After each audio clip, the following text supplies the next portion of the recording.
Assalomu alaykum, YouTube kanali Farg'onali boboni kunda kuzatib oluvchi obunachilar. 10-may chislosida vendor kod qilishdi biri. Ko'rdingizlar.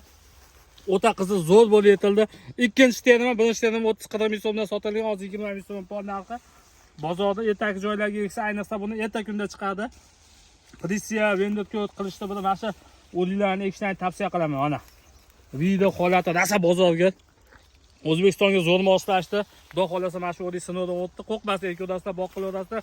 Katta gektarlar kimga buni ishonchli ko'chatlar kerak bo'lsa, ishonchli ko'chatlarni ko'paytirib qo'yaverganman. Noyabr oyiga tayyor bo'ladi do'stlar. O'rikda videoga bahosi keptadan baho berib qo'yinglar. Dehqon keptadan like bosib qo'yasizlar. Mana kamida 50 kilo bor, 4-yilda. Berigi tutlarni olib kelib ko'rsating mana. O'rikni ko'ribsizlar. Holat o'ta zo'r, a'lo darajada. Mana danagan ajraydi. Mazasi qolgan o'riklarga o'xshab bemaza emas. Xudo xolasa mazasi zo'r. Boqishni tavsiya qilaman. Sog' bo'lasizlar do'stlar. Videoga bitta like bossangiz, like yuborib qo'yasizlar.